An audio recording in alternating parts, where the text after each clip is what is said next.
You're listening to the Mile You're In podcast. Everything running related, from 100 meters to 100 miles. And now, here's your host, Phil Patterson Jr. What's going on, everybody? This week we're doing something a little different and something that I've really been looking forward to. We're going to discuss a few topics, some that are really, really important to me. You know, a lot of my friends in the running community that I interact with on a daily basis.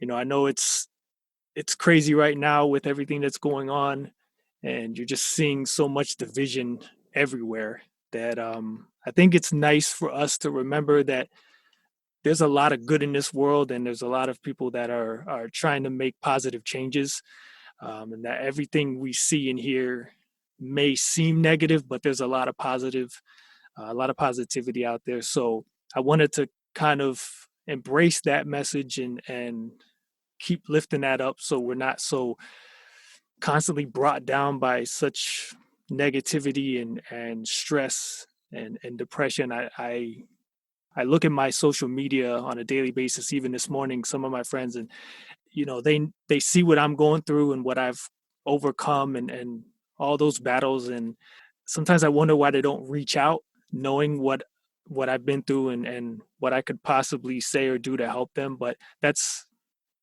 how we are. Sometimes we try to do it on our own, and nothing wrong with asking for a little help. But today I have Yassine Diboun. There's so many things I could say to describe him. I first found out about him on the Ginger Runner live show. Just a great podcast where some real deep, powerful messages and experiences were shared and discussed. And just a humble guy was willing to come on and talk with me and spread some messages with you guys. So welcome to the show, Yassine. Hey, thank you, Phil. Thanks for having me. I appreciate the kind words. Of course. I you know, around the time, I can't remember exactly everything that was going on, but there was a big movement, especially like with Black Lives Matter and Yes. just so much going on. And with my website, I've interviewed so many athletes, from 100-meter sprinters to 100-mile plus runners, all different backgrounds. And it was odd because most of them said they never really, like, they had experienced some discrimination and racism and things like that, but none like involved with sports. So whether it may have been people were just keeping that quiet to not cause a scene and still felt that way secretly, or they just were in the right, you know, environments where it was a more supportive community. But you know, I heard your story and your message, and I wanted to share that with my listeners, because I feel like it's still a topic that, just like Ethan said on his show, no matter when somebody listens to this, whether next week, next month, next year, down the road, it's a message that, I hate to say it because it's been so long that this has been going on, but I feel like it's still going to linger for a long time before I feel like I don't think we'll be able to see the end result, our kids, grandkids, so forth. But well, I think what happened was, during all of this social justice issues that were coming to a head months ago, you know, I think people automatically look at me and they see my life through the lens of social media, or even just I am in the local community here in Portland, Oregon, where I live, and they just think, oh, Yassine's this positive guy, always, upbeat, smiling, motivated. And actually, they don't realize that being a person of color, what you deal with on a regular basis, and whether that's just like microaggressions or more blatant stuff. And I feel like within this last year, especially, I feel like with the way politics have been, and the people have just been more emboldened to outright act in a certain way. And honestly, I just experienced a few things like rapid fire, and I just was like, you know what, that's enough. I'm not going to be silent about this anymore. So I made a social media post about it, about how not only have I been experiencing this, this past week or 2 weeks ago or 2 months ago or 2 years ago. I've been experiencing this ever since I can remember, since I was a little kid. And I've always just been kind of silent about it. You don't want to cry about it or rock the boat or whatever too much, or come off like that. Right. Or at least I don't. So I just finally was just like, enough is enough. All these people are speaking out about it. Why don't I use my platform to speak out about it? And I did that, and Trail Runner magazine instantly reached out to me and asked me if I would write an article about it. And I also, in that article, just talked about the kind of disparity in trail running and about how just unbalanced it is, how few people of color participate in our sport of trail and ultra running, and why is that. And I think a lot of people assume that I experienced racism or microaggressions within the ultra running or trail running community, and I will say that I have not really.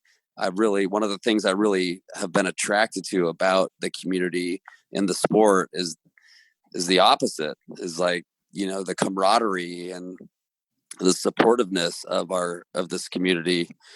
But it doesn't mean I don't experience it on a regular day basis when I go down to the store, or when I'm around. I live in a very white city, Portland, and Oregon in general is a very, there's a lot going on here, especially late, as you have probably seen in the media. And then Ethan Newberry reached out to me too. So between the Trail Runner magazine article and then Ginger Runner, where you learned about me, between those outlets, and then actually the New York Times as well, reached out to me, and I did an article with the New York Times. Between those three outlets, I feel like I grabbed a lot of attention, and people were like, "Whoa, I had no idea that you experienced that. You seem like you're so, you're so happy," or whatever your persona is. And it's like, yeah, that's the whole point. The whole point of like prejudice and racism is that people treat you a certain way based only on the way you look. They don't get to know you, right? That's Right. that's the frustrating part about it. Yeah, and it's funny. 2 days ago, I went for a run. I just had on a long sleeve shirt. I used to wrestle in high school, so in big letters it says USA, and under it says wrestling. So I'm sure from a distance, most people just see USA, and that stands out to them. If you've probably seen in photos, or at least everyone that knows me, I have a huge beard, which to some people I look like what most classify as a Trump supporter, for whatever reason. And I was on my run. Throw a USA sweatshirt on. Yeah, totally. Yeah, so here we are in the midst of, the election going back and forth right now, and I go for just a run to get away from all that, and someone sees me, and I'm assuming it sounded like they were a Trump supporter, because they yelled out, "Yay, Donald," as I was running by. And I was in the zone, and kind of I heard it, but just kept going, didn't react to it or anything like that. But for the rest of the run, I was thinking about it. And when I got home, I told my wife that, and she was like, "Well, and it's funny because she's Black, and we kind of make little jokes about it. And she said, "Yeah, they probably thought you were a Trump supporter. And if you would have responded, who knows what would have happened." So yeah, it's like you said, people just assume. Yeah. It's unfortunate. I mean, I've not in the same way, but in other ways, I think we've all kind of judged people. Totally. Absolutely, Phil. I agree. I'm actually getting ready to go on a 3-month road trip in my camper van with my family. And I subletted our home out to a woman, and then there's another guy who's renting another room. And when he came up to look at the house, he had a long beard like yours and tattoos, and I was like, my first, judgment or inclination was just like, and guess what? The sweetest guy, like the nicest person. He spent the first 10 minutes just petting my dogs. He offered to take care of my dogs. He's like the nicest guy. And, they both signed the lease, and, and it was a perfect example of how your, misconceptions about somebody or prejudgment or prejudice, based, judging a book by its cover is oftentimes wrong. Yeah, and one more story before we get into your background is a few years ago I started working at a running store, and Mm-hmm. as I'm meeting everybody, one of the employees, he was known for making discriminating and racist jokes and things like that, and Mm.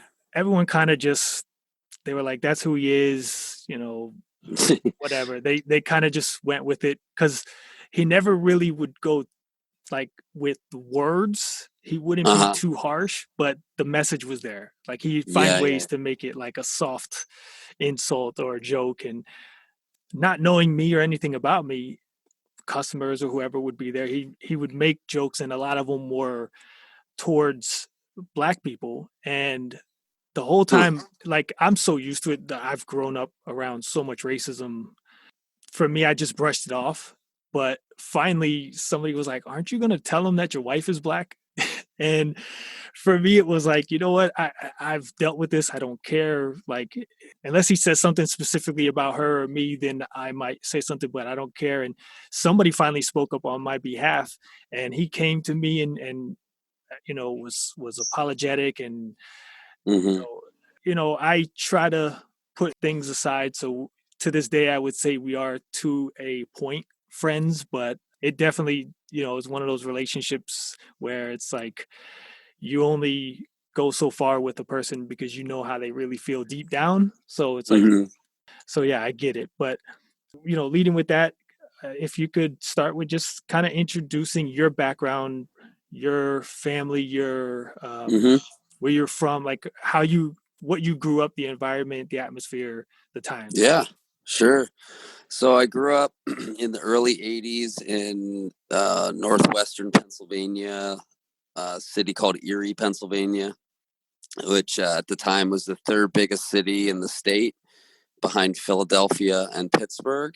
So my parents I grew up kind of with a fair amount of trauma, and in my family, there was, my parents were fighting a lot, and substance abuse was involved. And long story short, they ended up getting divorced when I was about 5 or 6 years old.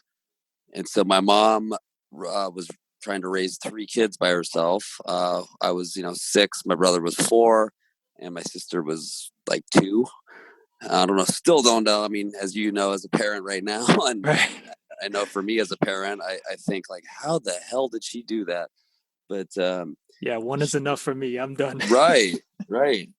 And not to mention, we lived kind of in a poor part of the city, and we were on welfare and things like that. And it was just kind of rough going through elementary school, right? It was just like, there were fights, and we lived close to the projects, and we didn't have a lot of money. We didn't have any money. And so there was always that kind of that stress and anxiety that came with that. And so, her trying to make a better life for us, she had finished college and went to school to be a teacher.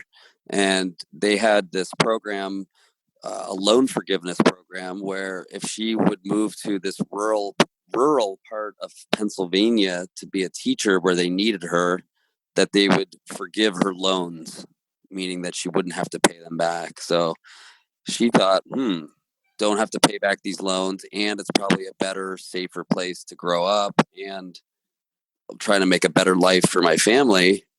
It was definitely a step up, I think. So she decided to move us out a few hours away to rural Pennsylvania, to this small logging town of, there were 5,000 people living in the town. I think there were maybe like 3 or 4 black people out of the 5,000. Wow. Yeah, yeah. So it was a very much a culture shock moving there, and it was very eye opening to me because I was called racial slurs as soon as I got there, and because they didn't see people like me, they were ignorant, and I really started acting out, and that sixth grade, seventh grade, which is always a tough time for kids, I feel like I started trying to get accepted by doing crazy things, stealing, using tobacco products was my first thing. And then I got into drinking at age 12, pretty young. And, other stuff, it kind of progressed. And I started just getting into trouble. I was very defiant, and my mom was still by herself. And as I started to get older and, reached high school and hit puberty and got bigger and stronger and more reckless, she couldn't handle me anymore. So she actually sent me to live down to in Florida, where my dad was living, Orlando, Central Florida. Okay. And that's where I ended up going to high school. So I lived down there through the mid to late 90s, and Orlando, and did a lot of partying down there, a lot of, and that was also just another culture shock, going from small town Pennsylvania to, right in the heart of like Disney and, Universal Studios and Tourism Central. Big city, right? Lots of diversity, So yeah, it was just kind of like these pendulum swings of culture shock, really. And what really fed me and kind of helped me deal with, I guess, my anxiety and just feeling more comfortable in my own skin was just using substances. And that's how I coped with it all. And I became addicted to drugs and alcohol, and pretty deep into it at a pretty young age. And it took me down pretty quickly. And a long story short, I bounced around to a few different places, a few different states, lived in Colorado from my early 20s to my mid 20s. That's where I kind of really hit bottom. Like, I went down really fast. I was 24, 25 years old, and my family on the East Coast were kind of like, you should, you're burning all these bridges, you're not very employable, or you can find a job but you can't keep it, kind of thing. And why don't you move back closer to family and try to get your life on track, because you're 25 now. And and I knew I had a problem. They had an intervention on me, and so I wasn't denying it. I moved back to upstate New York, place called Ithaca, New York. And that's where I started my journey of sobriety. And that's a lot of people don't know this, but that's how I got into endurance sports. I was actually going to a meeting. I was only, I don't know, 5 or 6 months sober, and ended up telling some guy that, yeah, I've been working out a lot, feeling good. I'm starting to do more cardio because I'm trying to stop smoking cigarettes. I figure if I do more cardio, I'm not going to want to smoke.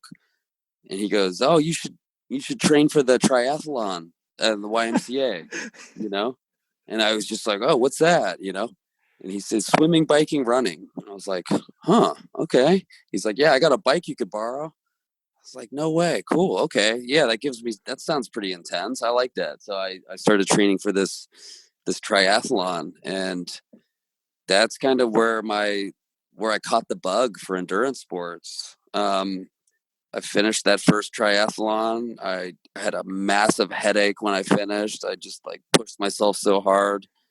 I was wrecked, and I was just like, I really like this, and I want to do that again. and I also really like the process leading up to it, like the structure and the framework of going to the pool these days, and going on the bike these days, and running and lifting weights, and that sort of discipline. I was lacking that sort of discipline in my life before that. And that sort of structure and discipline still continues to be an integral part of my life. And that's what also was provided for me in, the 12-step programs that helped me recover from substance addiction, was that structure and that framework that allowed me to move forward and progress, and not just be like this rudderless boat out in the sea, just, going with the wind. It gave me direction, and it gave me hope, and it gave me something to focus my energy, because I've always had lots of energy and lots of motivation.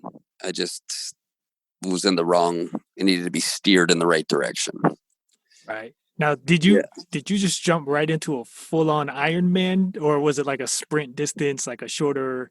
Yeah. No, that's a good question. I never still have to this day have never done an Ironman, which I do want to do.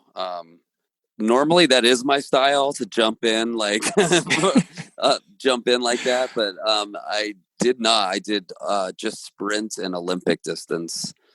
Um, and Okay. so yeah, so I did those for a couple years, and then crazy story is one day I was out on a bike ride. It was like my last bike ride before the race a few days later.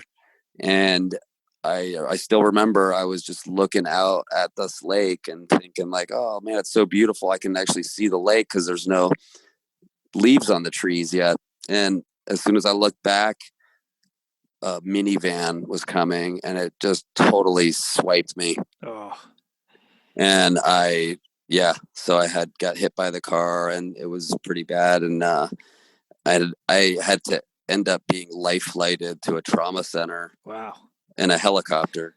And I always joke that's the last time I was high, because they stuck me with morphine. Wow. I was a couple years sober at that time, but they gave me morphine, and the last time I was high was in a helicopter. So Wow. yeah, it was pretty intense. So when I was kind of never the same on a bike after that. And even though I did do a couple, sprint and Olympic distance tries after my accident, just to prove to myself I wasn't, scared of the tries, I kind of gravitated towards trail running, and mostly just running. So I kind of got into marathoning. So I would do like road halves and road fulls, because in my tries I only did like the shorter distance runs, like 10Ks and 5Ks and stuff. I was like intrigued to go longer, so I did half marathons and full marathons, and did a bunch of the big city marathons. I did Miami down in your neck of the woods. Yep. Was my second ever marathon, and that was kind of like the first real like glimpse of like, ooh, I really like this long stuff, because it really surprised me. My first one, I totally blew up in Washington D.C. at the Marine Corps Marathon, and totally just went out too hard and like exploded in the last like 5 miles. But at Miami, I ran a great race, and I started like kicking hard at the end, and like finished like 2:49 in my second ever marathon. And Wow. I was like supercharged at the end. I was just like yelling and like, yeah, yeah, I was just like, I was like, oh man, I like this longer stuff, right? So I kept doing some marathons. I did Boston a couple times, and New York City and things like that. And I was doing pretty well, but then I started reading these books about ultras, and that's when I read Dean Karnaz's book, Ultra Marathon Man. I think that Yep. was in like 2006, maybe. And started reading some other books, and one of my friends in Ithaca, he had attempted 100-miler, and I was very intrigued by that. And at that time I was like, okay, I know what these road marathons are, but these ultras sound really mysterious and intriguing to me. And that I've always been a very adventurous person and kind of a risk taker and pushing the envelope. So I was like, I want to try one of these ultras. And so, yeah, honestly, I got into my first 50K and had a great success there. And, I loved it. I loved the community. I loved the nature aspect. I loved the different variables, the mental aspect, the training again, leading up to it, the journey to get there. And yeah, one thing led to another. 50K, 50-miler, Right. 100-miler. I did jump up pretty quickly. I did maybe a couple 50Ks and 150-miler, and then I did 100, Well, and that was in you're better than 2008. me. Yeah. Because I did 50K, 50 mile, and we're right to 100. So yeah, you at least slightly eased into it more than me. Oh yeah, well, people warned me too. They're just like, dude, be careful, like don't jump up too quickly. And I mean, I did get a couple injuries when I really started running a lot more. Um, but knock on wood, I really kind of made a pretty clean transition into ultras, and I really kind of entered the sport as it was really blossoming and kind of mushrooming in size. It was right before like Born to Run came out, and Right. and then I also simultaneously moved to Oregon, which is kind of a hotbed for trail running and ultra running. Yeah, definitely. And my running really took off when I moved here. And, by then, I mean, I'm putting together 5, 6, 7 years of continuous sobriety, strong running, consistent training, running mountains. Now I'm living in Oregon, and my running just like took a new level, and I started just changing as a person and being super healthy, my body and rebuilding itself. And yeah, I mean, it's really crazy to think about how the metamorphosis of my life really just changed. And, I guess we all just go about our lives. We get busy, and we kind of forget sometimes to look back and reflect on everything that we've done and how much we've changed. Yeah, definitely. And, something that just popped into my head as you were talking about it. It was a conversation I had probably about a year and a half, 2 years ago. I have a habit of just doing things repetitively. And Mm-hmm. I found that just from talking to other people who dealt with substance abuse and addictions and things like that, a lot of us tend to have that same lifestyle where we'll do something over again, and then something new will be introduced, and then we do that over and over again, and we don't get Mm-hmm. bored of it, we don't get tired of it. It's just one day something changes and triggers a new addiction to something different. And Yeah. I remember seeing an article about Eminem when Yeah. he picked up running. He was running Yeah. on a treadmill, and he started doing 17 miles a day. And I'm like, Yeah. as a runner, I'm like, there's no way. But as I read the article more, I seen he was splitting it up. He was doing like, maybe 9 in the morning, and he might do 8 later on, or he would like mix Yeah. it up, things Yeah. like that. But he had this now addiction of, I have to do 17 miles every day, until he realized it was just beating him up. And then he also realized, I don't have to necessarily do that, and Yeah. it kind of hit me because I found that that's kind of the personality I had. And especially when it came to running, there Mm-hmm. was a point where 5Ks was my thing. And like I had Mm-hmm. this huge goal of trying to break 20 minutes. And it Mm-hmm. was like when I broke Nice. that and I felt like I was in some of the best shape of my life, Mm-hmm. everyone was like, now's your time to keep pushing it. Like you could go, like they encouraged me to the point, and they were like, look, you don't even take this that serious. You don't train like most people do. If you were to put in a little more effort, you could definitely get sub 18, maybe even 17. And all of a sudden, after I hit the sub 20, it was like, I want to do 100 miles. Like it was just, you know, Nice. um, Yeah. I, Where are you from? Where are you from? so I'm from born and raised in Fort Lauderdale. Okay. And for me, it's, it's a little, well, I shouldn't say a little different. It's a lot different from where you've been, other than Orlando.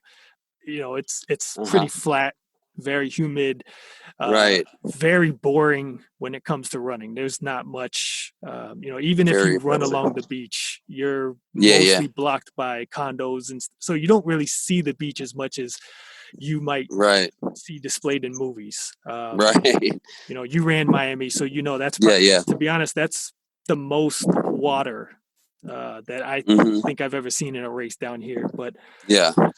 I then wanted to ask you, do you see yourself in that same routine sometimes, where whether it's because people, and I joke about it too, I'm known to eat the same thing over and over and over again until one day I'm just like, I try a different food, and all of a sudden it's like, oh, I like that. And next thing I know, I'm buying that for 3-4 Yeah. months in a row and just eating the same foods or Yeah. In some ways, I am a creature of habit. You know, it's like, I agree. I can relate with you in that I'll tend to do the same routes or the same, yeah, like you said, I'll eat a lot of the same things, and that's one thing I've been trying to be mindful about in this year 2020, as we've don't have races as much. And for me, I was like, one of my goals was this year is like this summer, I'm like, I'm gonna pick out new places to go every week. And I guess it's a little easier for us out here because we have so much like wilderness nearby and right.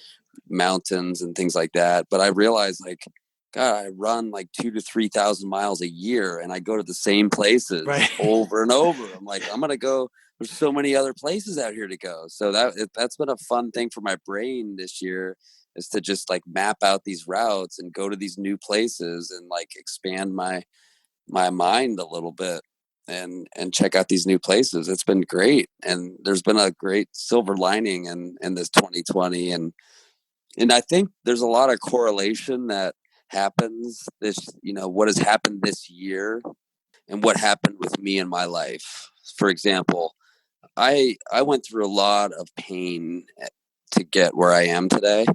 And usually a lot of change happens that way. A lot of growth happens that way. Whether you're a bodybuilder in the weight room and you're pumping iron, you have to, like they say, no pain, no gain, right? Right. I mean, or if you're training for a 5K, like you're trying to break, 20 minutes or 17 or whatever, you have to put in that work and you have to feel that pain and struggle. And I had to feel this pain to overcome my substance addiction to grow into the person I am today. And I really am hopeful that as a country and as a society, we are going through this painful time right now to have it be a touchstone of growth as a country. I'm hopeful and very confident that that's what we're going through right now, and we have to go through these painful times and these challenging times for us to be like, we need to confront these things and we need to grow as a society and as a country. Yeah, and I'm glad you mentioned that your ethnic background. What if you can tell Yes. us a little bit about that so we Sure. understand? Yeah, my father's from North Africa, a country called Morocco. It's Morocco's an interesting country because it's the gateway to Africa from Europe. It's Okay. only 9 miles south of Spain and Portugal and Northwest Africa. So in Morocco, I have relatives, and you have people that are dark skinned, black, African looking. You have people that look Arab, and you have people that look European. And so the racism is not really, you don't really have racism there because there's just this mix of like European type people, Arab looking people, and, African looking people. So yeah, so that's where my father's from. He moved here to the States in the 70s. I always joke that first blonde American that he met in college, out came me. So, but in a nutshell, yeah, my mom is European background, blonde, and my dad is darker skin from Morocco, North Africa, and so I'm like a mixed race person. Yeah. So the reason I asked that, just so people who may Hmm. not have seen you yet can kind of paint a For sure. picture. Um, did you experience from one side or the other any kind of racism or discrimination from the family towards the other or towards you directly at all? No, I mean, not really. Like, uh, you know, um, I haven't really. Like I said, most of the time, most of the racism that I've felt is just kind of in places that were very rural, whether it's here in Oregon or in Pennsylvania. Honestly, like, I've found a lot of similarities all the places I've lived. Once you get outside the urban areas, it's very similar. I Right. mean, it was the same in Florida, it was the same in Colorado when I lived out there, New York State, Pennsylvania, and now Oregon, which I've lived the longest out of all those places. I've lived here in Oregon the longest, 11 years now. But yeah, it's an unfortunate reality of our country and the history of our country. And it's Yeah, just a lot of that stuff that's really just kind of baked into our society that has just been accepted for so long. And like I said, I just think a lot of these things are starting to come to a head and to be dealt with and confronted and talked about and called out and not accepted anymore. one of the reasons I was curious about that is I personally have dealt with it, and I know some friends and other even family members that have dealt with it, because there is my family, my side is pretty much all white. My mom was from Philly, my dad's from like the Buffalo Hamburg area. Oh yeah. My cousins, some of my cousins are Hispanic. They were born down here in Miami, so they had a little bit of it. But for me, growing up, right around like junior year in high school, I started dating black girls, and that's when I realized how racist certain people in my family were. Even though it was an all white family, it's that thought process of some Yeah. people are accepting of interracial dating and others aren't. And Mm-hmm. I think the one time that really hit me the most was, I don't know if they knew I was in the range of being able to hear what they were saying. Maybe Mm-hmm. they did, and they just wanted me to hear it and kind of Mm-hmm. play it off like, "Oh, he won't hear us," type of thing. But Mm-hmm. one of my family members said to my parents, because they would always ask, they every time you get together, "Oh, do you have a girlfriend yet?" And knowing Mm-hmm. that certain people didn't accept that, I would just always lie and say I didn't. And Mm-hmm.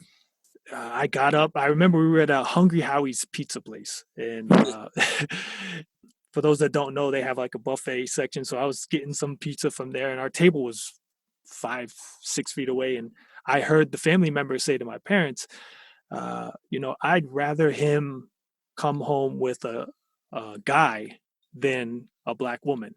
Oh my And God. yeah, it was just like, so you'd rather me be gay than have a black girlfriend. Not that there's, anything wrong with one or the other, in my opinion, but like, Right.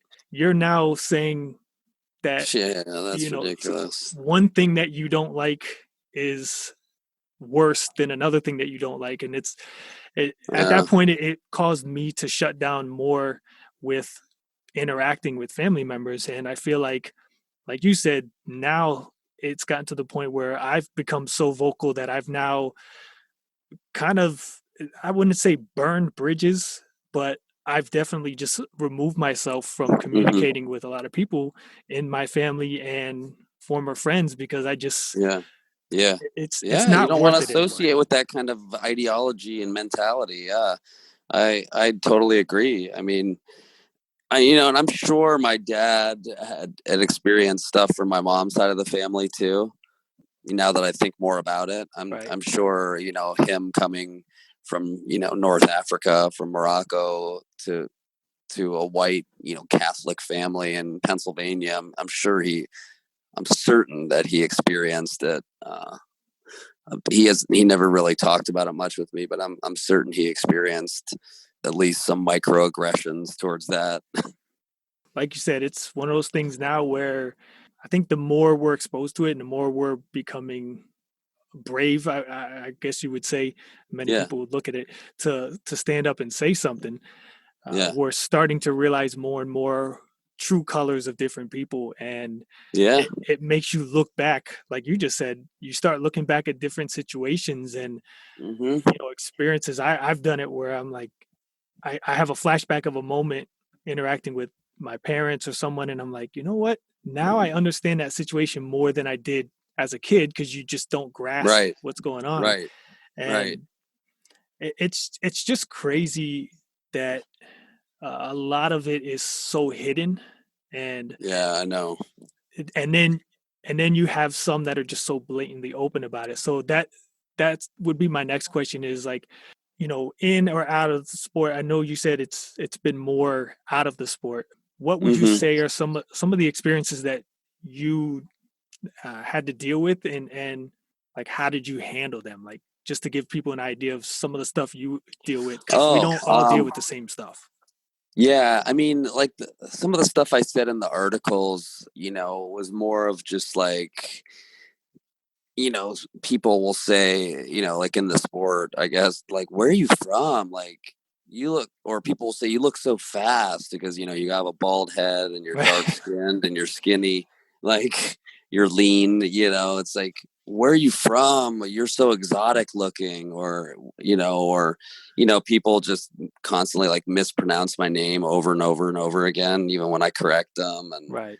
things like that. But yeah, like, normally in the sport, I feel very like trail runners and ultra runners and runners in general are like my tribe, and I love the community. I feel like you can pick another runner out, you can look at another runner, they can look at you and know that, you look at the shoes, look at your watch, and you can kind of say, hey, we're from the same tribe.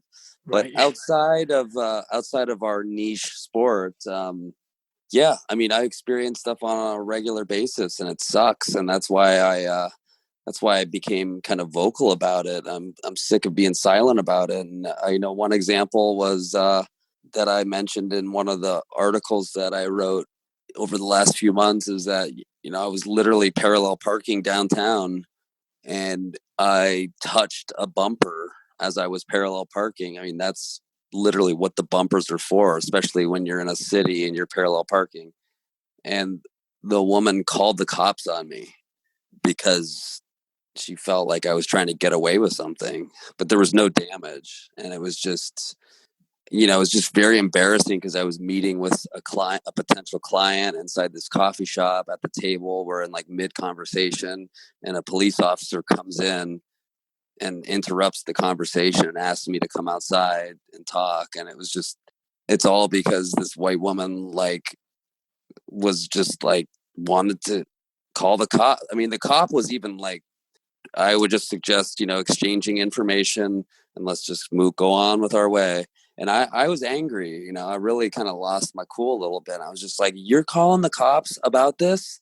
Where's the damage? Right. There's no damage, and I really like raised my voice a little bit. And I was just like, that's what's wrong, and I just started going off on her a little bit. And I was just like, I can't believe you wasted this officer's time, my time. I'm in the middle of a meeting for what? There's no damage. I was like, you better not even call the insurance, and I just was like, I was just angry. I also got followed out of a store because I went into the store and I was looking around, and I don't know, maybe I looked suspicious. They didn't have what I wanted. So I walked out, and like loss prevention people like follow me out, like checking me out. And I'm like, I didn't steal anything. Okay. I just wanted to look to see if you had something, you didn't have it. All right. It's just like, man, it wears on you after a while, when you're just constantly like profiled for things. I think that's what people don't understand is being from a white background, and anyone who's familiar with this area, it's actually, I would say, there's more people of color. It's very diverse, but there's more uh, Haitian, Yeah. Jamaican, Right. Cuban, Yep. and Dominican. Yeah. right. So for me, I understand it because I've grown up in every school I went to. It was, almost, well, white kids were the minority. So Yeah. it's to the point where I experienced racism through them, by them Yeah. telling me their Right. stories. Or the one for me was, it was a group of us. It was, I want to say, two white kids, two black kids, and two Spanish kids. So, it was like a group of Uh-huh. six or so of us, and we were trying to get my buddy to sneak out the house. And I would say we were all definitely in high school, so between 9th and 12th grade. Uh, we went to my buddy's house, and you know how it is. You take some pebbles, you're throwing them at the window so you're not too loud, and then he'd hear it, sneak out the window, climb down, and we hang out, whatever. Well, his sister heard it, goes and tells her mom. Her mom doesn't understand, looks outside, sees, a bunch of kids, mostly black and Spanish, and instead of just telling us, or actually just approaching us and asking us what's going on, she decides to call the cops and says there's kids throwing rocks at her house. So now, it goes from just throwing little Yeah. pebbles to get your son to sneak out to now the cops are here. Now, we didn't know about this at the time. He was like, "Oh, my mom's pissed. You guys got to go. You guys got to leave." So we left, and we didn't even. We're just walking because we don't assume there's any trouble or Right. drama going down, and we're still even in the complex because we all lived in the same area. So we're just hanging out, and all of a sudden, 2 or 3 cop cars come and like kind of surround us. One pulls in front, one stays behind, and we could see the brother and the sister in the car pointing, like, basically saying that's them. And they get out, and the way they interacted with my Spanish and black friends versus me and my white friend was Yeah. it was eye opening that Yeah. I had just borrowed some CDs. It's crazy how we remember little details about these Yeah. events. And they were like, everybody get down right now. We were in the middle of the road, to be honest. So I was just trying to take 3 steps to get in the grass. And I took 1 step, and, the cop said something to me. I was like, I'm just trying to get to the grass. I'm even pointing to it. Like, I just want to sit in the grass. And he's like, okay, go. But meanwhile, my friend who's trying to do the same thing, he's like, no, you stay there, you get down. And they were being real aggressive with them, and they didn't check me, yet they were checking them. And Mm-hmm. it was starting to introduce me to what people of color go through. And Yeah. to this day now, as things started happening this year, same thing. I started getting real vocal on social media and losing a lot of followers. And it got to the point where I had made a comment about white privilege, and everybody was like, how can you say that? And I was like, I'm white, and I can say I experienced Yeah. it because I've gone through scenarios Yeah, that, you're allowed to say that. Why right, not? it's I mean, like, to acknowledge that it's a real thing. right. So it's You're it, sharing your experience.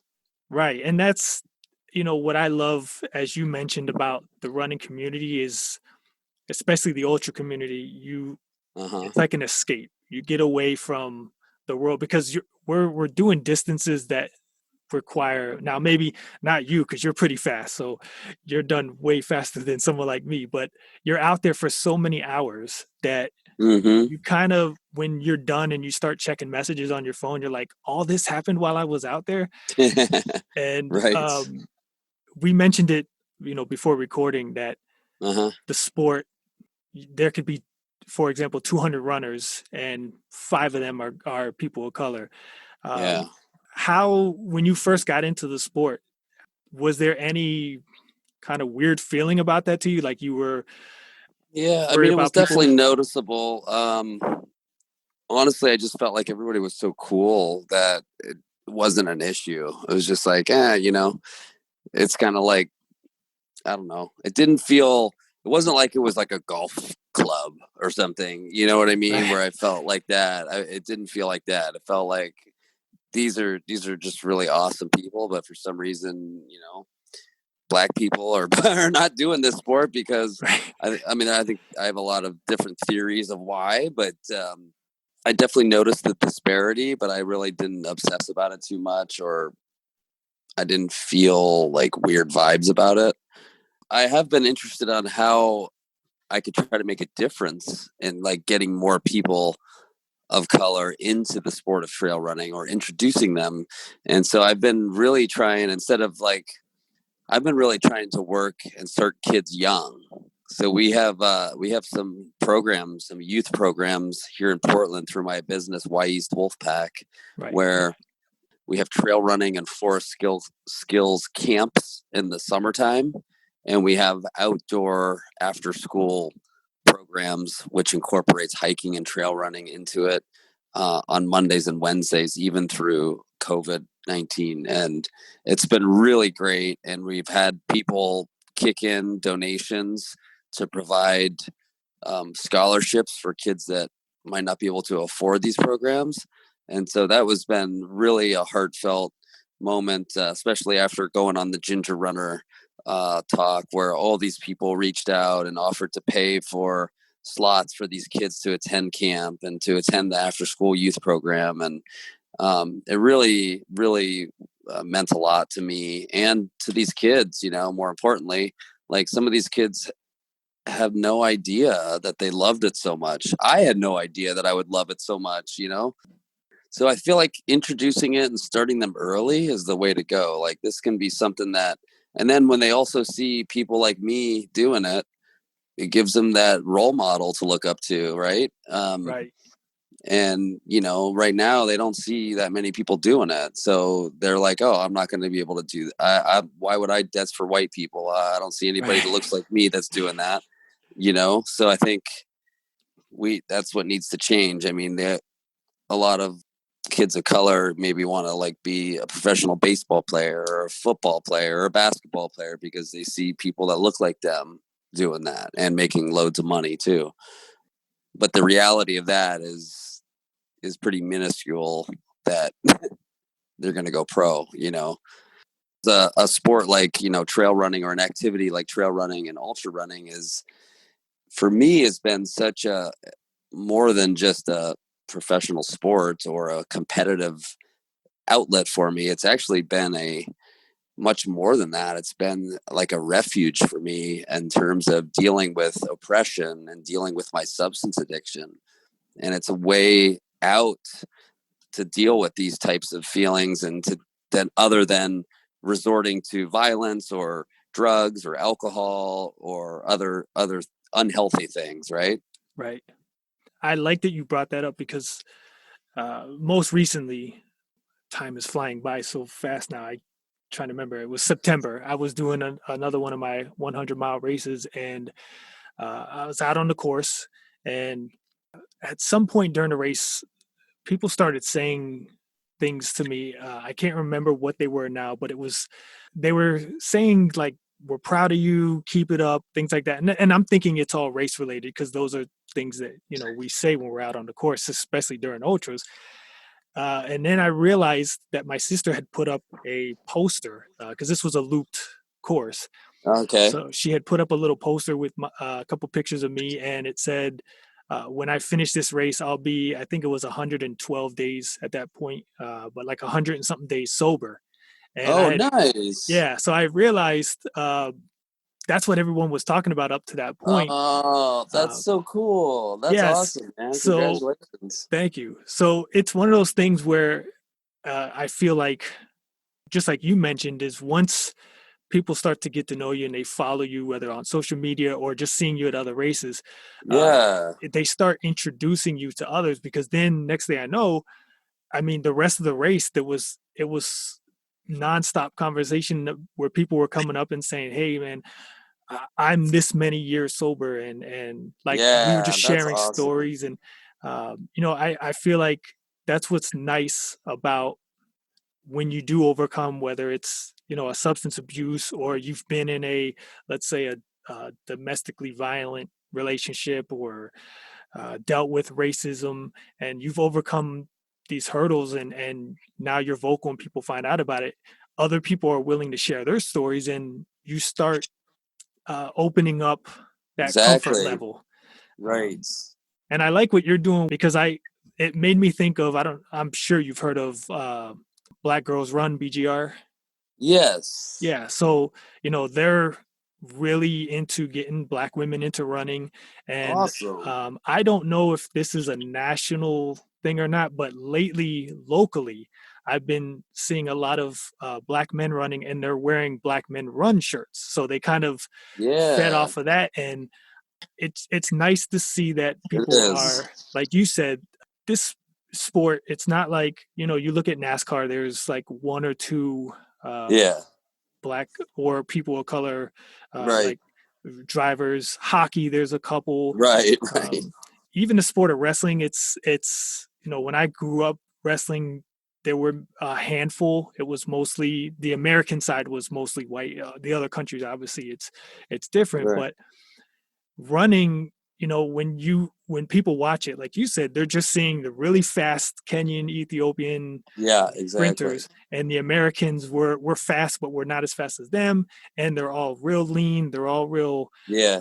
They have that look where when you go to ultras, you're seeing 60, 70, 80-year-olds, you're seeing different body shapes, you're seeing walkers, you're seeing, Right. it's to me, it's become my addiction because I like if I look at a Facebook post of somebody posting pictures at a race that they're at, I start getting that FOMO, fear of missing out. Yeah, yeah, Like, yeah, yeah, oh yeah. man, I should have signed up for that, or oh man, I didn't know all those people I knew were going to be there. I would have signed up. So I Well, and I always say that about ultras too. One of the things I love about the sport is that I consistently get my ass kicked by somebody that doesn't look like a runner. yeah. You know? Oh, that is true. There's so many times in my head I'm like, oh, you're at the start line. You're like, okay, I'll probably finish fifth or sixth. You're looking at the people and you're like, Right. that guy's gonna definitely smoke me. She looks good. Yeah. And Right. then next thing Right. you know, it's like, what? Yeah. This guy beat me by 5 Yeah. Yeah. hours? Like, I remember this one dude beat me at the Boston Marathon, and he had a beard probably longer than yours, and he had the craziest running gait. And I remember my brother even saying, like, "Did you see that one dude with the long red beard? He was all running crazy. He was fast." Yeah. for sure. Yeah, So there's actually a kid. Well, don't know how old he is now, but when during the time I was doing 5Ks, there was a 8, 9-year-old kid, and this kid was running between 20 to 20 and a half minute 5Ks. And wow. it was like, I'll never forget the first race was Mhm. a 10K. I want to say from mile 2 to like 4, we were like side by side, and like to the point where he had that almost like you see in some of the old races where they start getting real close and nudging you, almost like to let you know, Yeah. like, I'm Yeah. still here. I'm a Yeah. little kid. And everybody during the race was the whole as out back. So as we're coming back, everybody's saying, Yeah. oh, did you see that kid? You see that kid? And I'm Yeah. thinking, what about me? Like, I'm at the time I'm running PR pace for me, like I'm flying. So at like mile 5, I was like, there's no way this kid's beating me. And I gave it everything I had and only beat him by like 20 something seconds. And after that, like, I started talking to him, met his family, like, we became friends. He's a real cool kid. But after that, Yeah. it was funny because we'd be standing at the start line, we'd talk before the race, and there would be people I could hear behind us, like, what is this kid doing in the front? He's gonna get knocked over. And then at the end of the race, I'm watching them. Wow, you're so fast. So it's definitely Yeah. like we mentioned earlier. We judge books by the cover Right, sometimes, and right. Yeah, I know. Yeah, it's just kind of, I don't know, the way our brains works, the way we've been kind of brought up too. It's a lot of it's not our fault. I mean, it's right, just it's the way our society has been, the way we kind of view things, the way we were taught things and growing up, and safety and this and that, movies, TV, it all plays into it.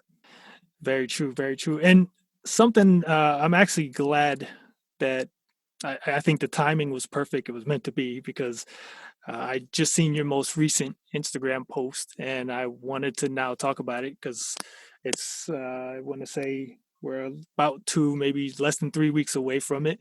Uh, Yeah, I want you to talk thanks. about Move Through Darkness because I think that's Yeah. a real interesting. I guess you would call it an event. Yeah, I mean, it's a self-organized event that I'm part of this organization here in Portland called the Alano Club of Portland, and they provide a lot of outlets for people recovering from many different things, and we've obviously taken. I'm on the board of directors for that as well, and so we've taken a big hit, obviously financially this year, as many organizations have. So November is a big month. They're doing a fundraising campaign, and they're thinking of doing all these things. Like, we have like some celebrity chefs here in town that are like offering to do, meals for people, and, to raise money and da da da. So I was thinking, what could I do to use my passion for ultra running, to try to raise money and awareness for this cause. And I just was kind of thinking about it, and I always have all my ideas. I don't know about you. I always have all my ideas when I'm running. Yes. Pretty Yes, true. yes. Yeah. And I think there's probably research behind why that happens. You're probably, stimulating your parts of your brain, your creative part of your brain. But yeah, I just thought of this idea. I was like, man, November, kind of towards the end of November is like the darkest time of the year.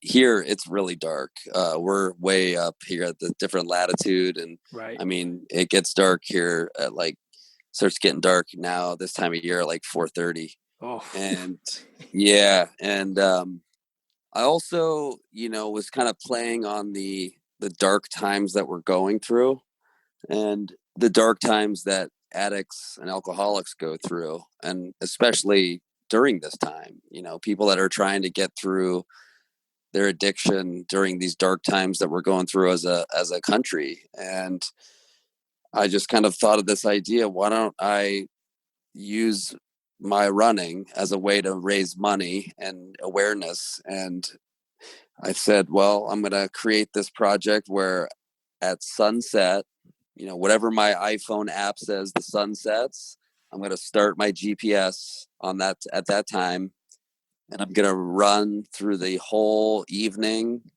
through the whole night until the app says sunrise, and to my calculations, it's going to be over 14 hours of darkness.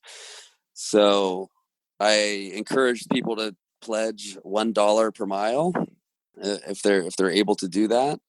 And yeah, so far we've got a bunch of people, like 40 people that have pledged, and I'm nice. really grateful for that. And that's my next project. And I invited people to run with me for portions of it, or bike with me, and that's majority of it is on roads or bike, trails that you can ride bikes on.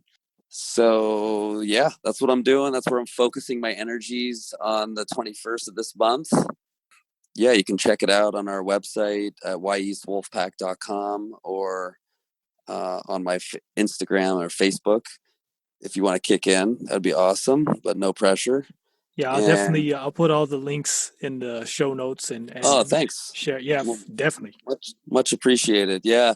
No, it's been a tough time. A lot of people aren't doing face to face stuff because of, the obvious reasons, but we started back doing these twice a week safe meetups for runners that are in recovery, because like I said, it's been a real tough time to for people to connect. There's only so Right. much connection you get from Zoom meetings and whatnot.